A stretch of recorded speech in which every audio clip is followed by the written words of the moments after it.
connaît rien au parking, on connaît pas grand-chose aux applications mobiles. Avec du recul, je me dis, fallait y croire à ce moment-là.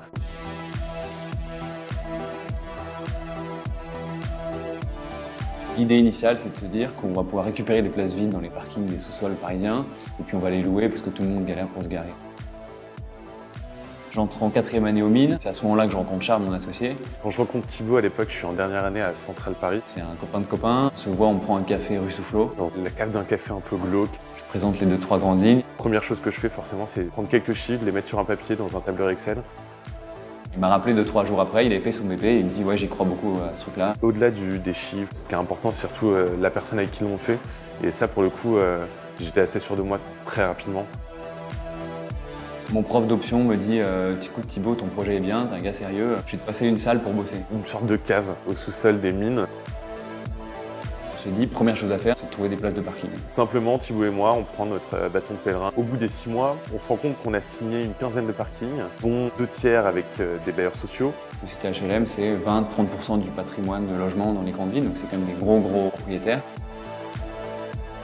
On récupère ces contrats, ces quelques parkings là, l'été 2014, avec cette idée initiale qui est de dire on va louer à l'heure. À ce moment-là, on se rend compte qu'on a énormément de difficultés à aller trouver des automobilistes qui veulent se garer pour 1 heure, un jour, même une semaine. Et on se dit ok, on va faire la longue durée. Voilà. Le produit s'est décidé comme ça et depuis on fait toujours de la longue durée et on fait toujours du logement social.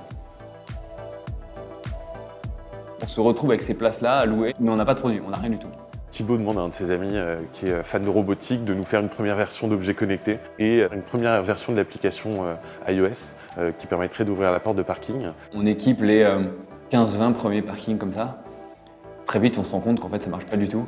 Les 4-5 premiers mois avec Charles, on a passé des heures entières avec notre escabeau, notre caisse à outils, à faire le tour des parkings qu'on avait à Paris pour aller rebrancher la box parce que le truc marchait pas, quoi. En plus, on a eu la bonne idée de mettre une hotline 24/24. Évidemment, c'est Charles et moi qui sommes au bout du fil, donc on se faisait réveiller toutes les nuits à 2-3 heures du mat. On comprend que ce qu'on fait, en fait, c'est plus juste un truc d'étudiant. On a de l'impact sur la vie des gens qui sont en face de nous. Clairement, la techno n'était pas optimale au début. Donc on commence à bosser sur une autre techno qui aujourd'hui est super béton. Enfin, on bosse vraiment avec la référence en contrôle d'accès, le truc est hyper quali. Les bailleurs sont hyper contents. Je pense qu'ils ont tous été très surpris de la facilité avec laquelle on louait les places et aussi du peu de contraintes que ça générait pour eux. Les utilisateurs aussi sont super contents parce qu'ils louent la place facilement, parce qu'on a un super service client aussi qui les accompagne. Début 2015, on arrive à un rythme de croisière où on arrive à peu près à équiper un parking par jour. En 2018, on a 20 000 places de parking, on a 130 partenaires bailleurs sociaux, 800 parkings en France, donc 800 localisations, avec un réseau qui est de plus en plus dense. Le modèle économique est dès le début très sain et très vertueux, sans qu'on ait besoin de passer par du financement extérieur. Les locations qu'on engrange nous permettent de financer le développement de nouveaux parkings, le développement aussi de notre équipe. En 2018, on est 25 personnes. On ne voit pas du tout ça comme un achèvement. L'histoire, elle est devant nous, elle n'est pas derrière nous. On est toujours très focus, donc premier objectif, c'est de continuer sur notre verticale. Accélérer le développement de la boîte en signant et en installant plus de parkings. Et puis par ailleurs, on est en train de bosser sur 2 sujets. Il y a l'international.